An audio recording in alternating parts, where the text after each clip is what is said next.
Welcome to the Tokusatsu and Japanese Superheroes panel. This is essentially going to be like a Tokusatsu 101 to introduce, all the basics about what on earth Tokusatsu is and all like the live-action superheroes from Japan. It's a growing, fandom among anime fans. How many of you watched Power Rangers as a kid?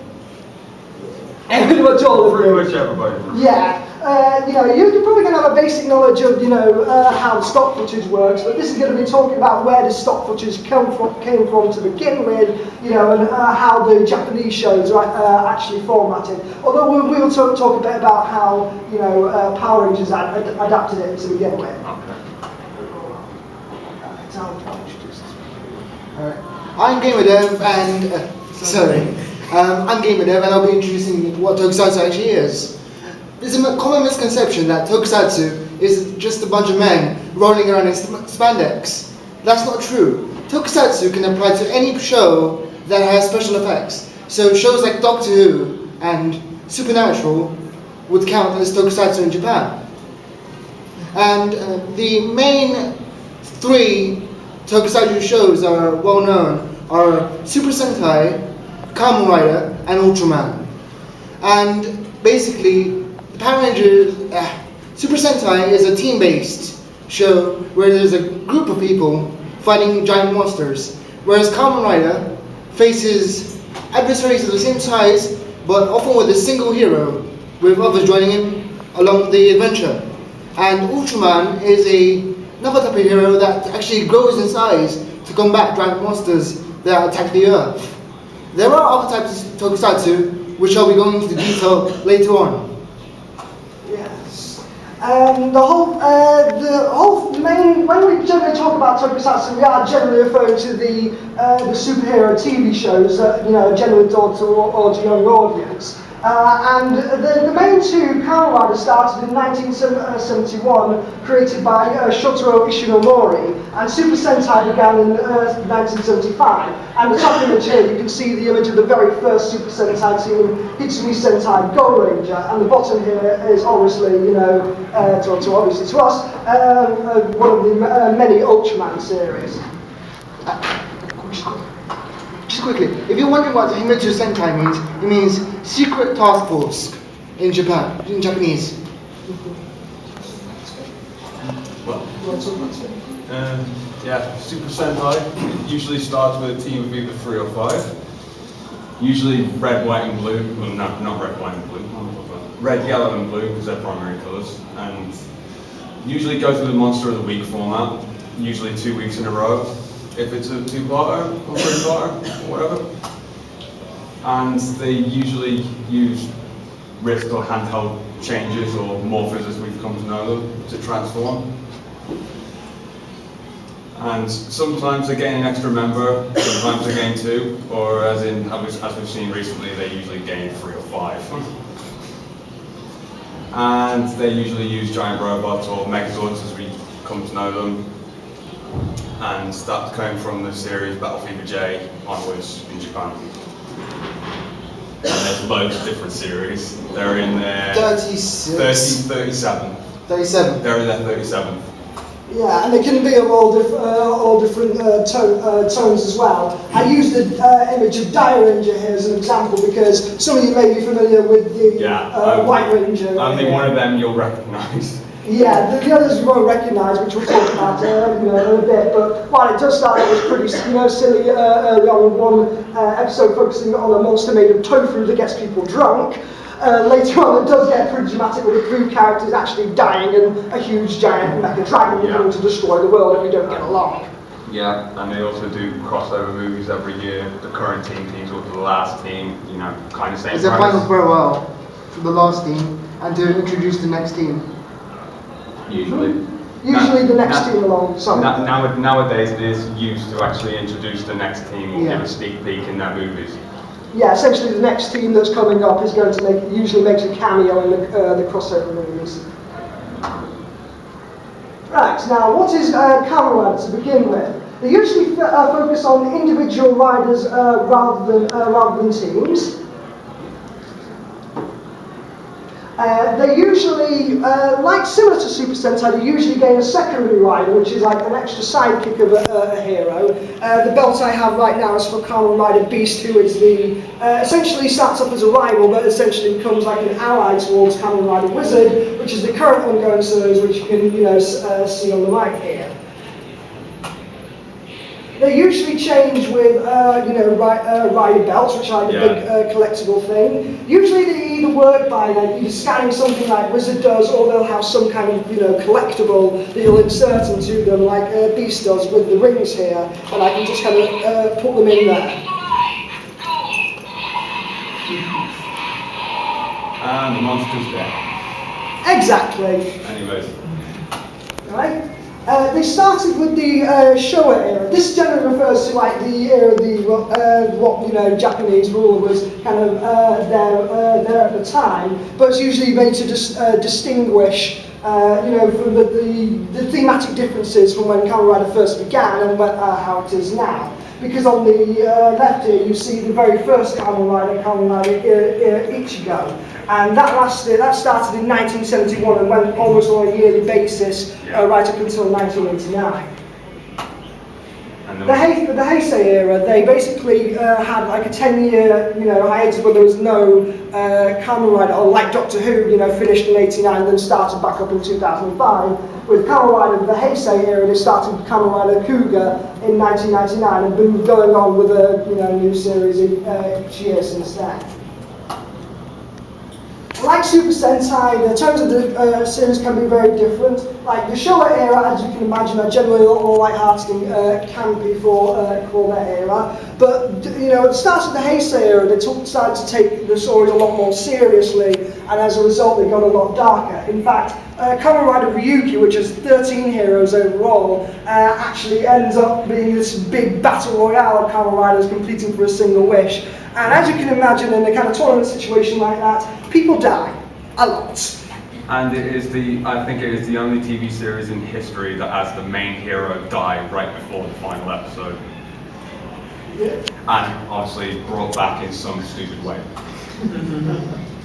Now the movies, were originally a little bit different, mainly going through the Heisei era, because they would be doing an alternate universe ending. Essentially, they would start towards like a late period in the show, and then alter something to do with the universe, alter something to do with the plot, and basically give an alternate ending to the series. Usually adding in movie exclusive riders, in there as a result. But since from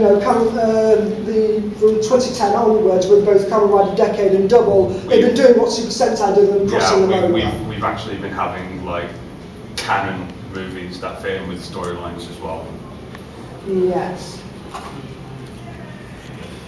Anyway. Alright, starting in 1993, Super Sentai was adapted as the show we all know, Mighty Morphin Power Rangers. But initially, Saban submitted the series previously, Jetman, to networks, which was not fared well. So a year later, he came back with Z-Ranger, which became the cult phenomenon we see today. And that series has been going on for 20 years so far. And recently, they're celebrating their 20th anniversary.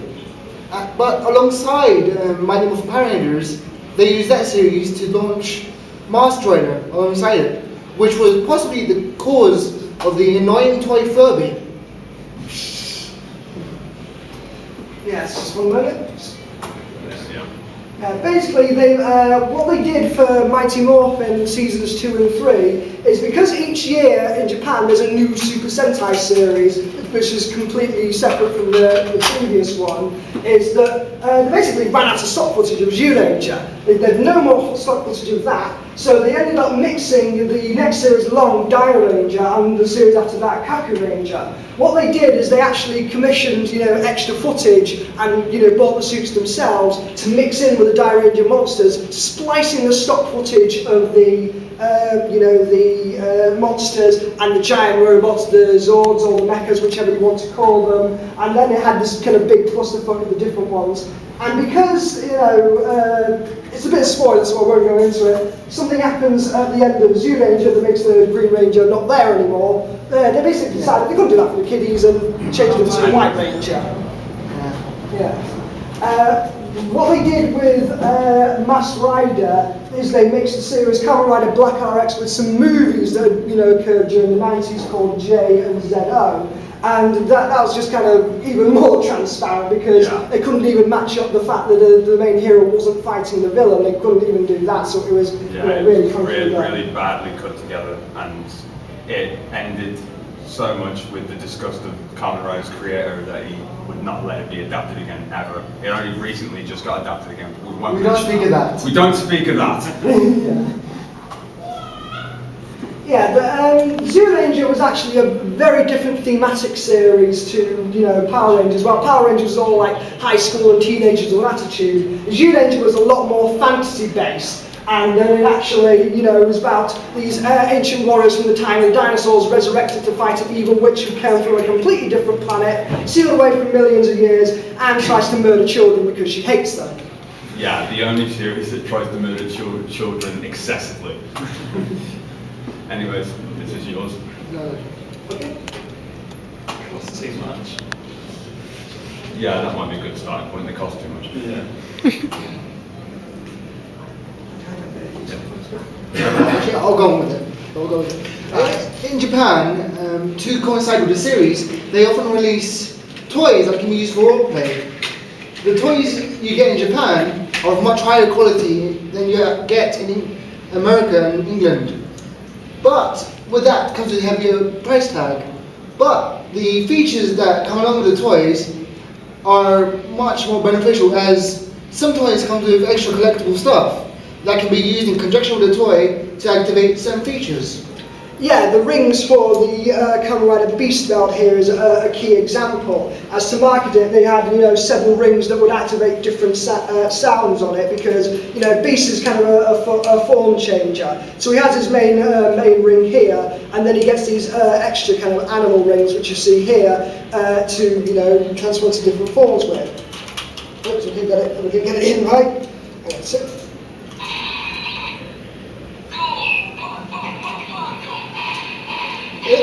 That didn't quite work because it didn't put it in. That almost worked. It almost worked. Yeah, but they also use the extra collectibles to promote the other toys, because I've got essentially the dice saber here, which is Beast's main weapon, and the gimmick of this is that you roll it, you stick the ring in, and then you get how many other noises based on the animal ring that you put into it, based on this. So here we go.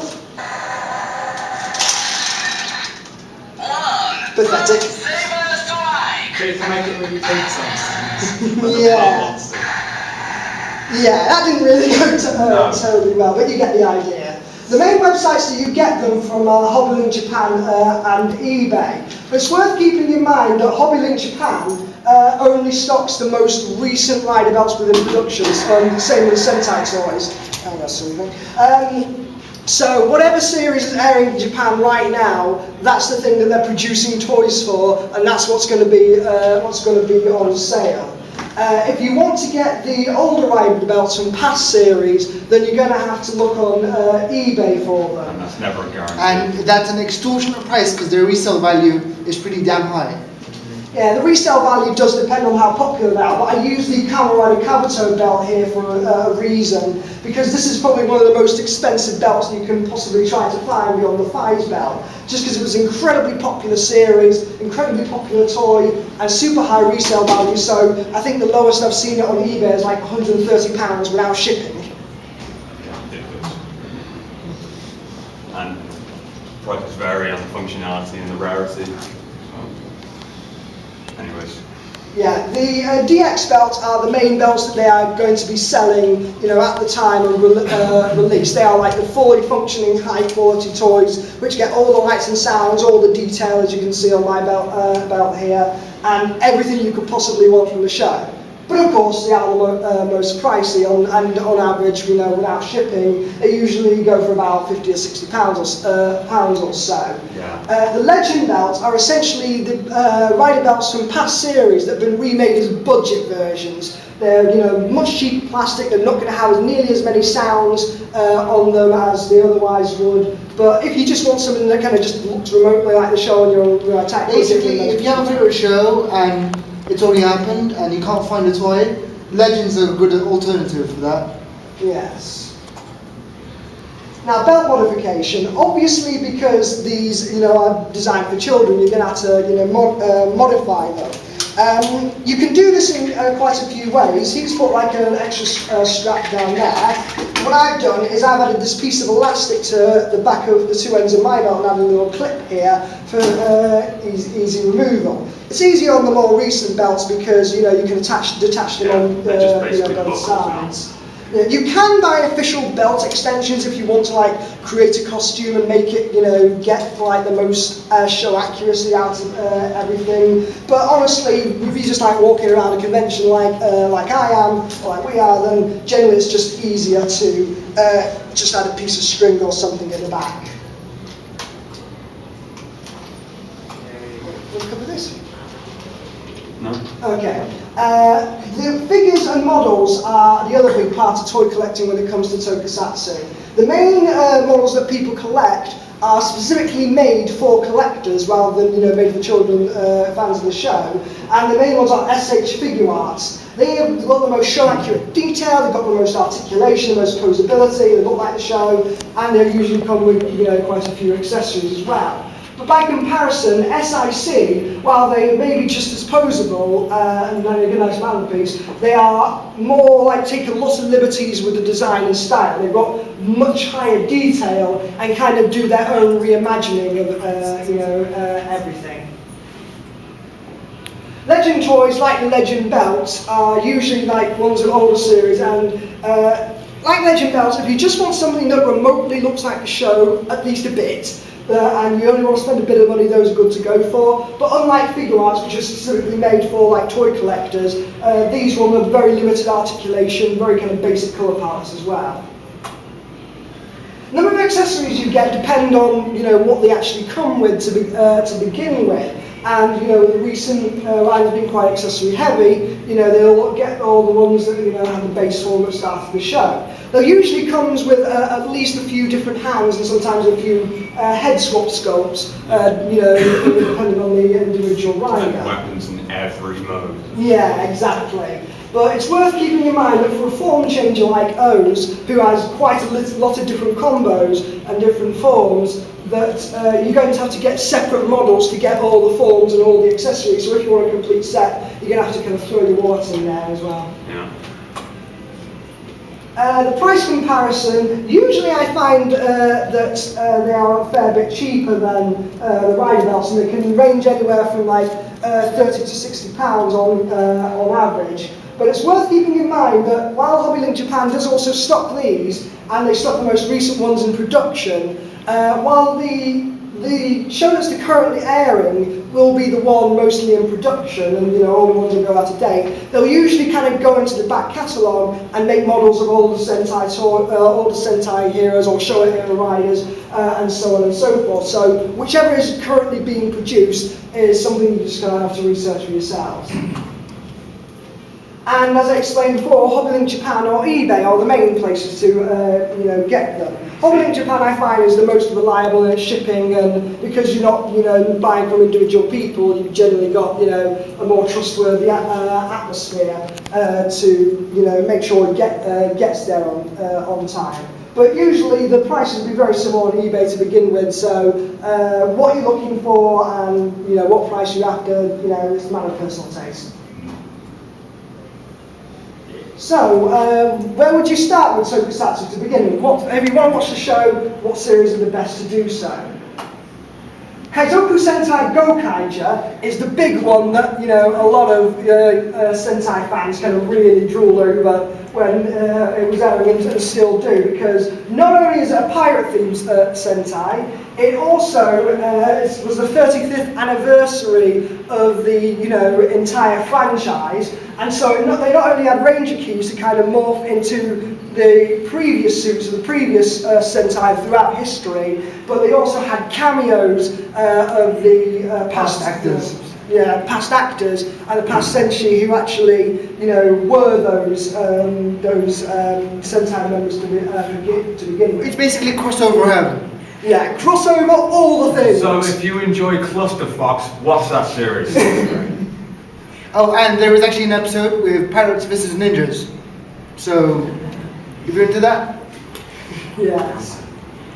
Gosei Sentai Gaiden is another one I'd personally recommend because, as I explained earlier, it's something that will have some familiar tropes to it because for people who remember Power Rangers, remember seeing the Zords and the White Ranger, but also something very different because it's got certainly got a very unique aspect to it because of Japanese culture, and it also takes a lot more risk in the drama and the whole dark aspect of the storyline that Power Rangers just wouldn't touch. yeah, and it also has a little kid who's a pervert, who's a ranger. Who is actually the White Ranger, by the way. We can summon English-speaking Japanese bands. Yeah. At will, yeah. Yeah, it's essentially, as soon as he gets the Kiba Ranger powers, I'm like, cool, what can I do with this? First thing he decides to do is go on a skateboard and try and blow up with his skirts. Go figure. Juken Sentai Geki Ranger is a generally very light-hearted one, but also very Japanese in style. It's very martial arts based and also very animal based. It's got some great villains in there, but also just has some really lovable characters and some fantastic action and choreography that goes through the whole thing. And I have another question. Does anybody like seeing someone get kneed in the head? Yeah. If you do, watch Geki Rangers. Yeah, they have Muay Thai expert as one of the rangers, so you can see a lot of Muay Thai in Power Rangers for the first time ever. Also, I hope you like furries because there are a lot of anthropomorphic animal characters who, are both a play on the words of like martial artists. Oh dear. Okay. So moving on. For Kamen Rider O's, as we saw with the figure arts and the design, is a good one because that has a great balance between the silliness of it and the drama later on. Because it starts out pretty ridiculous because a guy who is a drifter and only cares about having money, a bit of money for food and a place to sleep and a clean pair of underwear for the next day. Yeah, that's all he cares about. He wouldn't accidentally resurrect. Or some criminals accidentally resurrect a load of ancient demons who throw coins into people's heads like vending machines and then pops out a monster which is based on their ultimate desire. It could mean they want to eat a lot, they could want to win the lottery all the time, and it gets pretty ridiculous at times. Yeah. And it's followed around by a floating hand, which is agreed, called Ack, which actually possesses a guy he almost kills. Not much filler as well. No, it actually is like filler. It's very little filler. But anyway, Kamen Rider Kabuto is a good one because it's a more serious in tone series, although it's generally very popular because it's got quite a few riders. I think it's got 7 riders in total. yeah, it still didn't touch Ryuki's rider count. Yeah, it didn't touch Ryuki's rider count, but still had quite a few of them, and a lot of their different motivations and fantastic, Characterizations were perfect in that one. And it is the most popular series up until Decade. Yeah, well, Decade was kind of an anniversary series, but didn't really do it very well because they basically said, fuck it, we'll do it ourselves. Essentially made it all Go themselves. Kaiju was what Decade should have been. Yeah, exactly. And Kamen Rider Den-O is something, if you want something that's absolutely completely goofy and ridiculous. There's a train, there's a fucking train. If there was a Kamen Rider term for I like trains, Yeah, A giant train that kills people. it's a giant train, a bullet train, that flies through the sky on rails that just suddenly puts down and travels back in time with arguing demons on it, which possess an absolute wimp of a guy and constantly, make him do absolute random shenanigans while fighting other demons called Imagine. All while time travel!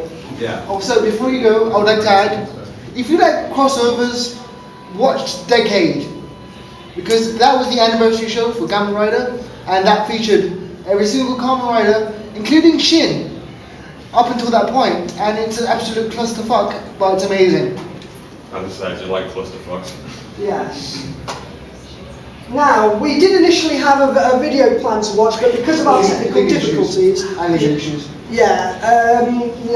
It's not just wasn't an episode, it's literally just clips of it. Literally just clips like a review style.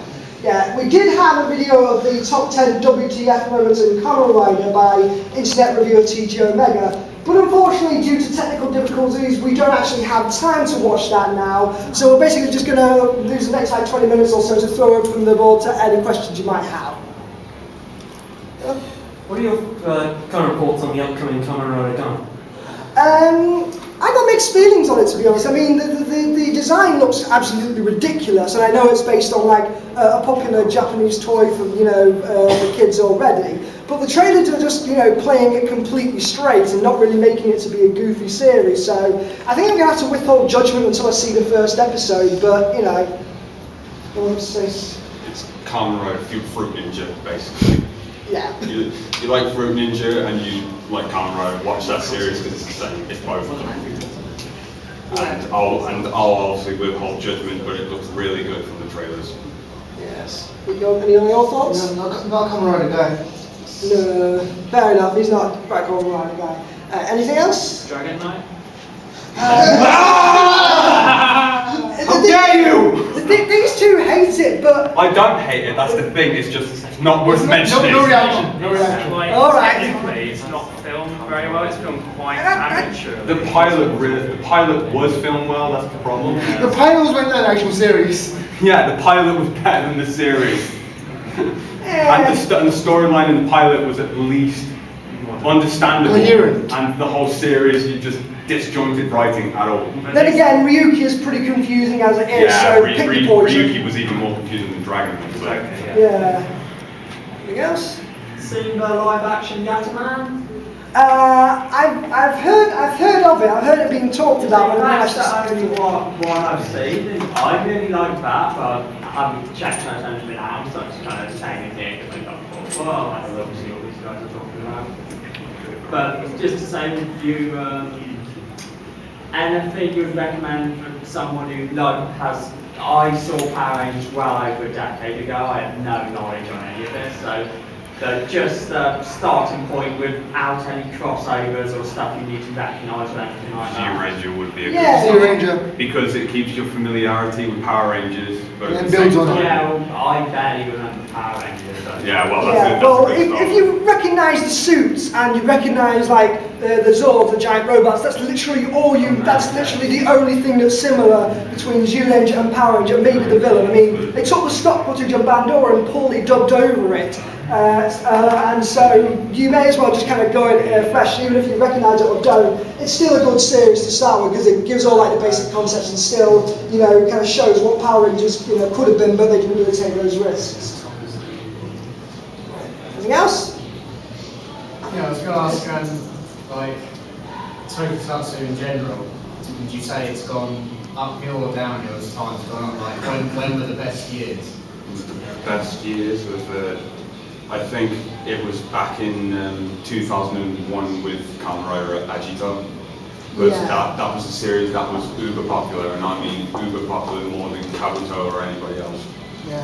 And And in the same year, they had Hurricane in Sentai, which ended up being the Ninja Storm. yeah, Yeah. which ended up being Ninja Storm. and it was so popular that they ended up bringing Hurricane back for a DVD special. So Yeah, I got mixed feelings. I generally agree in overall terms of quality. I would agree with like the early 2000s with Agito and Blade, because I think those series get the character dynamic best because you've got multiple characters with their own motivations and kind of different backgrounds coming in. But at the same time, I kind of also feel that some of the shows in between them, like Fives, just got a bit too dark and dramatic for my taste. And to be perfectly honest, it's always been kind of a bit of hit and miss, but in general, I think the ones of the past decade have not actually been, that bad, despite Forza. yes, Forza. Yeah. Let's not mention that. You're just jealous of his hair. Yeah, I'm just jealous of his hair and how many friends he makes. Yeah. No. Yeah. Anything else? Any other questions? Trying to work my way through this. Now, you had in your introduction, you had Garo. Yeah. Probably not going to be a very quick answer from you guys, but is it me? Or are they starting to use a lot more CGI now in Garo than they used to? Yes. Yes. And do you agree like me that they're using the armour less and less? Yeah, I think the thing is, I like the characters of the new Garo a lot better than the original because I think they've got better personalities. but at the same time, they're just, really cutting back the actual time that they spent in the hour to begin with. And I get that it's time limited, I get that they have to put some restraints on it, but at the same time, it's a bloody title character of the show, at least show him up a bit more. Yeah. Right, anything else? I was saying, in regards to Power Rangers, so talking about the stock footage and that, so the original actors for Power Rangers never actually. They did get in the costumes, but it was Very rarely. very rarely because they didn't fit in the costumes. No, they did, but the person in charge of the production was too cheap to produce the footage. So he'd rather use stock footage rather than get people in suits. Cheap and lazy. Yeah, and they also had this, gender balancing thing, because a lot of older Sentai tend to have only one female member out of the team, and finally the Yellow Ranger was frequently, Yeah, male. so basically if you was watching the old footage and basically wondering why the Yellow Ranger looked more manly, that's because in Japan it was a guy.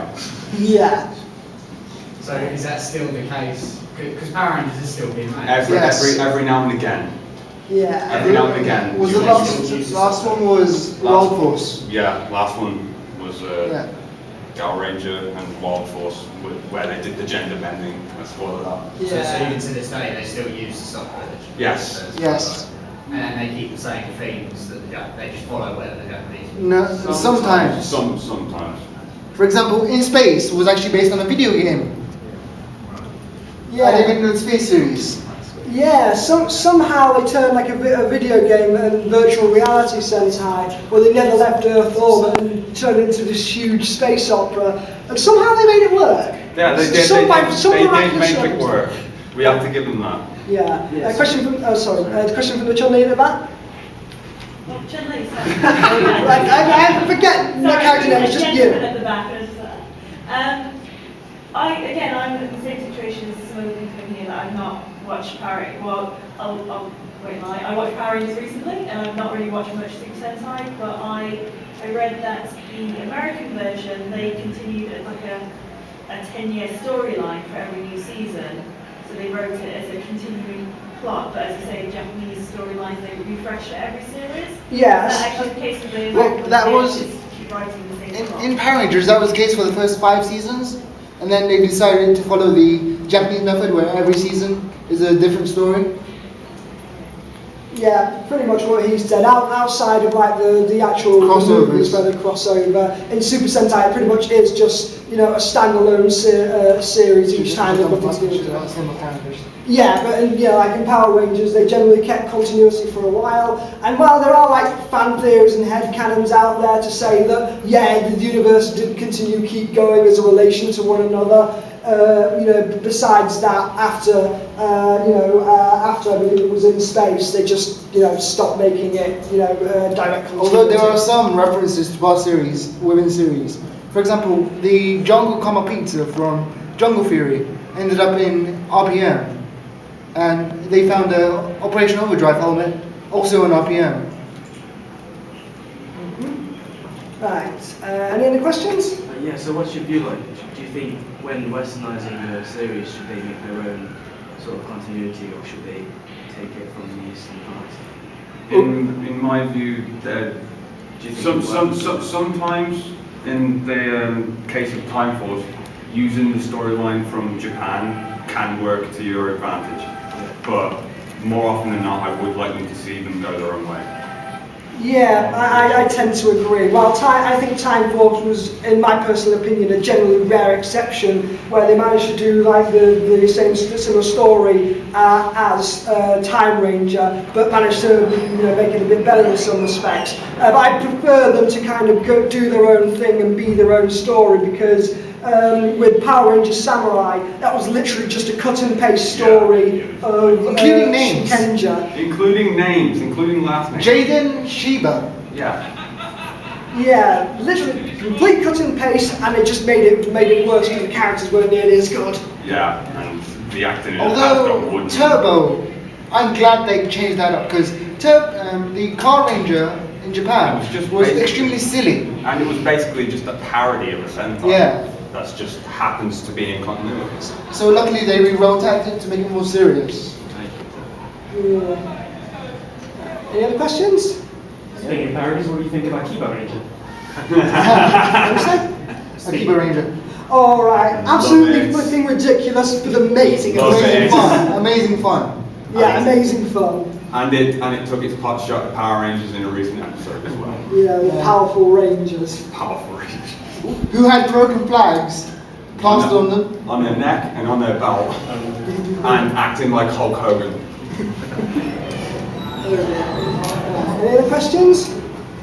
How angry are you going to get when they finally do Super Mega Force? How angry gauging your... Beyond the rumour of the finale, I really am indifferent considering how crap Megaforce has been. Okay, I think it's very hard. Okay, closest Japanese equivalent to Vulcan Skull.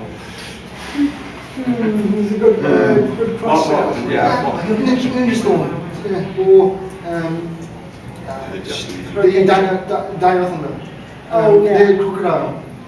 Yeah, I don't think I've only seen a few that are actually fully subtitled, so there's none that come to mind, but usually there are. None that come to mind. So Vulcan Skull in America, they've got that one on Japan. Yeah, well, that's the thing. They're like the only two human characters I can remember on that show. The closest one would be Brown Ranger from Shinkenger. Yeah, Shinken Brown. It's essentially the wannabe episode. Yeah. The guy comes in from America, wants to be like a samurai, is not really good at it, but somehow ends up making this, really cheap samurai outfit with a brown helmet and just calls himself Shinken Brown. And somehow manages to succeed. Cyan as well. So it's Cyan.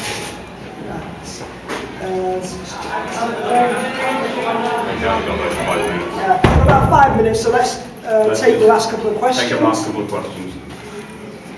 So in terms of, you guys obviously have seen, you watch Power Rangers as well as Super Sentai. Yeah. Like, are there any cases where, is there a comparison, or is Super Sentai just so much better than Power Rangers? Are there any cases where Power Rangers outdoes Japanese version?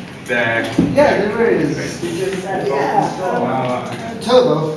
Turbo's a bit debatable, but I generally think the consensus is that Time Force, at least, general consensus, and in my personal opinion, I think Time Force outdid Time Ranger because I thought the villain was much better. Yeah, they downgraded the Japanese villain to a sidekick and put in their own villain who was so much more badass. So if you want to choose out of Time Ranger and Time Force, I will tell you, pick Time Force. You'll enjoy it more. Yeah, I think I generally treat them as their own things, except when they actually try to imitate the same plots to begin with. But I generally prefer Sentai just because it's part of Japanese culture. It's just something very unique and different you don't get from Power Rangers. Although RPM did turn into Mad Max. Yeah.